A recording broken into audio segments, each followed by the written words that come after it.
Please help me reach 1,000 subscribers. Please subscribe to my channel Painful Promises. Your support means a lot. Like, share, and turn on the notification bell. Enjoy the video. The message came in at 2:17 a.m. I remember because I hadn't been sleeping well for weeks, and the glow of my phone in the dark felt like something I wasn't supposed to see. You deserve to know. Check her office email, or better yet, come in early tomorrow. No name. No explanation. Just that. My chest tightened immediately. Beside me, my wife, Zara, shifted slightly in her sleep. Her back was turned toward me, her breathing slow and even. Peaceful. Too peaceful. I stared at the message again. Check her office email. My first instinct was denial. Wrong number. Stupid prank. Someone bored. But there was something about the wording. Something precise. Come in early tomorrow.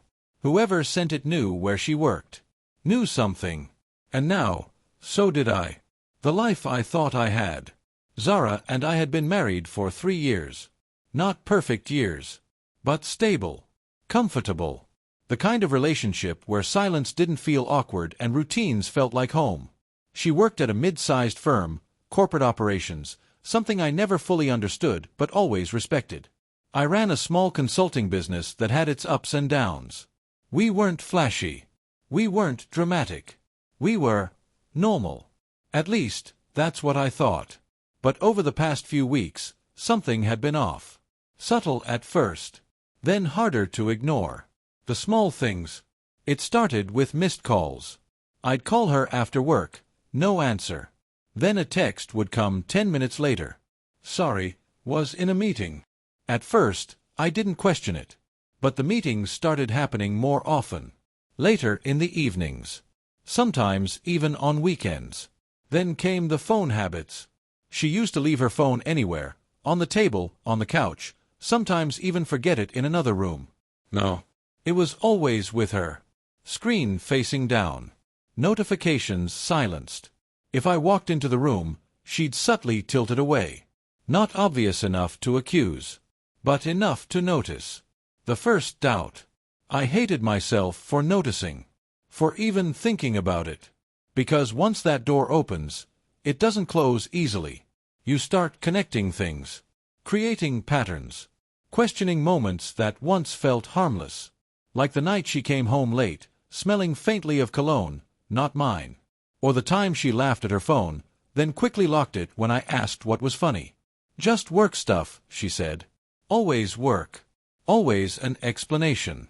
And always, just believable enough. Back to the message. I didn't sleep that night. Not even for a minute. By 6:30 a.m., I was already dressed. Zara stirred as I moved around. You're up early, she mumbled.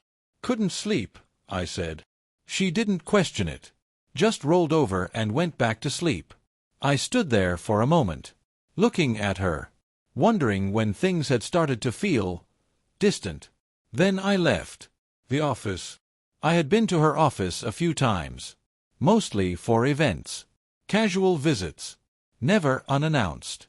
But that morning, I didn't call ahead. Didn't text. I just showed up. The building was quiet when I arrived. A few early employees. Security at the front desk. I signed in, trying to act normal. Here to see Zara, I said. The guard nodded. 3rd floor. Simple. Routine. Nothing unusual. Except everything felt unusual. The moment that changed everything. I stepped out of the elevator and froze. Voices. Laughter. Coming from the open office area. I wasn't trying to eavesdrop. But then I heard my name. I swear, he still thinks she's working late every night. Laughter. My chest tightened. Another voice. Come on, don't be like that. He seems like a nice guy. Nice doesn't mean aware, someone replied. More laughter. Then, her voice. Zara. Soft. Amused. He's not stupid, she said. A pause. Then quieter. He just trusts me. Something inside me dropped. Hard. The joke I wasn't in on. I didn't walk in right away. I stood there, hidden, listening. Because now, I needed to know. How long has this been going on? Someone asked. Too long, another voice said. Then Zara again. It's not like that. Oh, please, a man's voice said. You don't stay late that often for nothing. A silence. Then, a quiet laugh. Zara didn't deny it. The entrance. I don't remember deciding to walk in. I just did. The laughter stopped immediately. Conversations died mid-sentence. Every head turned toward me. And there she was, standing near her desk, phone in hand, eyes wide. For a moment, no one spoke. Then I said the only thing I could. Good morning. My voice sounded calm. Too calm. The looks. I noticed everything in that moment. The way people avoided eye contact. The way one guy quickly turned back to his computer. The way Zara looked like she had been caught doing something she couldn't explain. And suddenly, it all made sense. The late nights. The messages. The distance. The laughter. The private conversation. Can we talk? I said quietly. Zara nodded. Too quickly. We stepped into a small meeting room. Closed the door. And for a second, neither of us spoke. Then I asked, who sent me that message? Her face changed. What message? Don't, I said. Please don't lie right now. She looked down. Then back at me. I don't know, she said. And I believed her. But that didn't matter. Because the real question wasn't who. It was why. The truth begins to surface. I heard you, I said. Her eyes flickered. How long? I asked. She swallowed. It's not what you think. That sentence. That exact sentence. I felt something inside me crack. Then tell me what it is. She hesitated. And in that hesitation, I knew. The other man.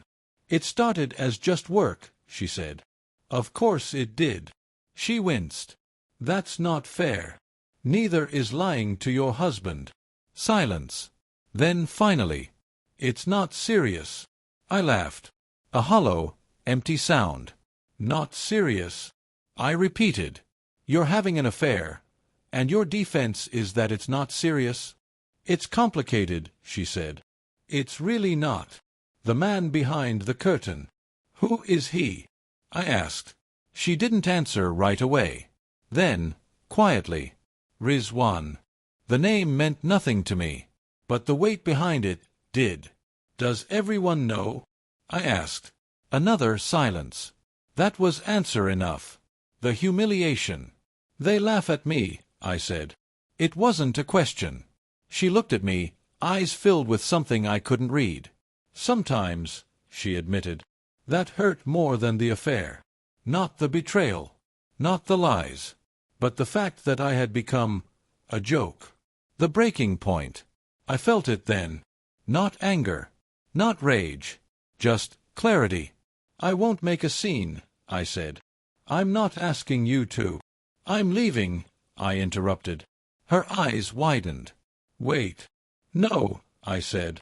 You've said enough. And just like that, 3 years of marriage felt like something fragile that had finally shattered. The fall. The weeks that followed were quiet. Painfully quiet. We separated.